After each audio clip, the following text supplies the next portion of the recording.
Le Grand Annales, épisode 2. Tristan était dégoûté. Sa mère venait de lui annoncer la nouvelle que Jean-Michel Blanquer ne viendra probablement pas dans son lycée à cause de la crise sanitaire, très épidémique ici.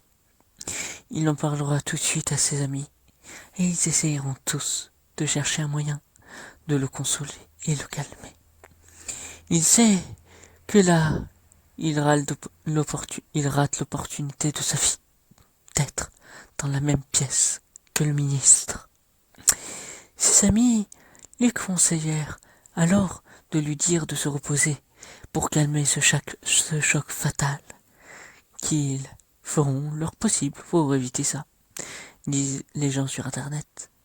Il accepte à contre-cœur pour s'endormir très durement et décide de penser au ministre chauve. Et pour une fois, ça suffit qu'après la millième pensée sur l'aïeux. Alors qu'il se réveille du mauvais pied, à l'inverse de l'accoutumée, il ne va pas être respectueux, parlant à ses confrères, surtout quand il voulait dans les temps chercher le respect. Il en était le PDG. Aujourd'hui, il va donc voir ce que ses amis lui avaient concocté. Il avait déjà bien assez patienté cette nuit pour lui. Il montrera ainsi un diaporama des meilleures photos de Blanquer. Mais au final, il était plus en colère qu'autre chose. Car la colère ne lui suffisait pas. Car déjà qu'il avait la plupart des photos du réconfort amical, il se mit ainsi à bouder et pleurer dans sa chambre.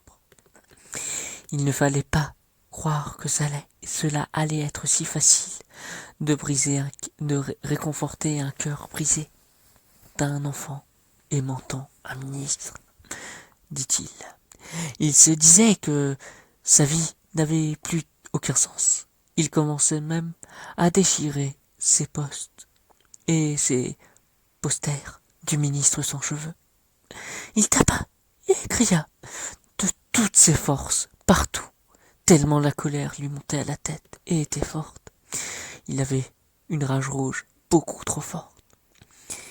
Ainsi, sa mère venue voir son fils pour voir ce qu'il se passait.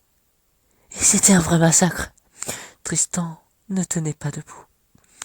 Elle dut lui faire comprendre que s'il veut, elle connaît une amie qui a comme amie une amie avec un ami d'une proche du ministre, et que c'était possible de lui conseiller son lycée.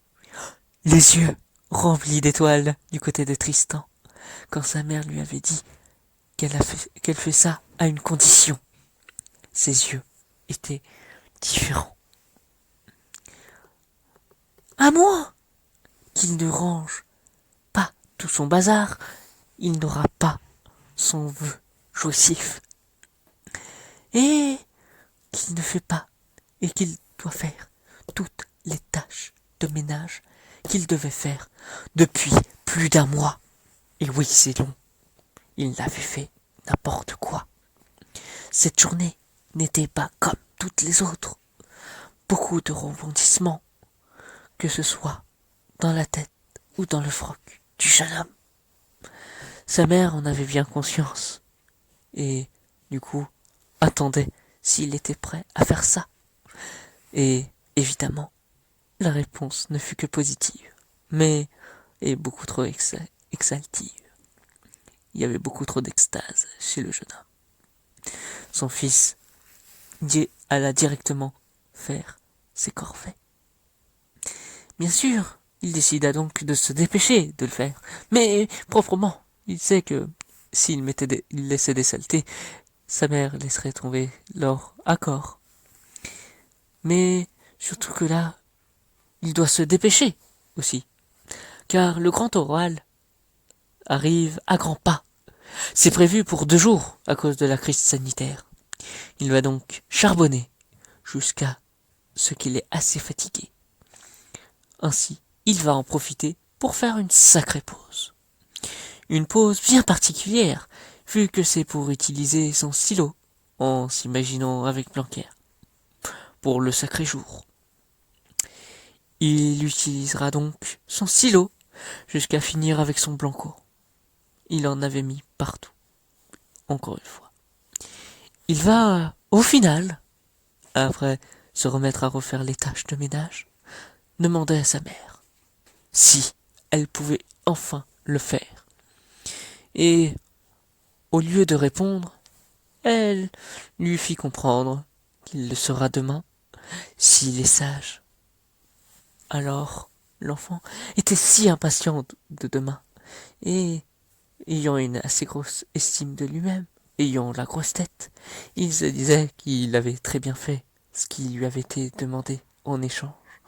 Alors, il envoya directement des messages à ses confrères pour leur faire comprendre que demain, il sera probablement que Blanquer sera dans la juridiction de son lycée. Et ça l'intéresse terriblement et jouissivement. Il était maintenant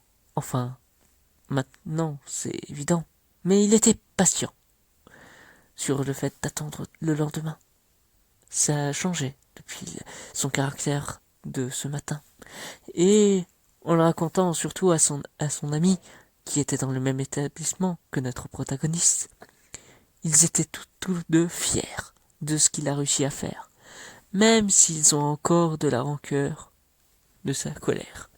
Car Tristan s'en rendait compte de ce qu'il avait fait, même si ses camarades lui fit comprendre plus fortement et lui conseillaient de se pardonner, d'essayer de se faire pardonner. Et il a réussi ça haut la main et le pardonna assez facilement.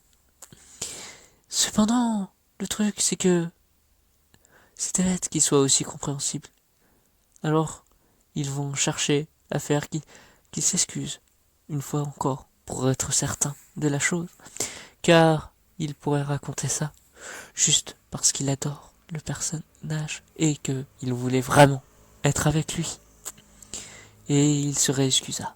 Ses amis le crurent, et il sera enfin en paix avec lui-même pour aujourd'hui. Le stylo dressé pour une journée très très dure. À suivre dans le prochain épisode, dans le prochain et dernier épisode.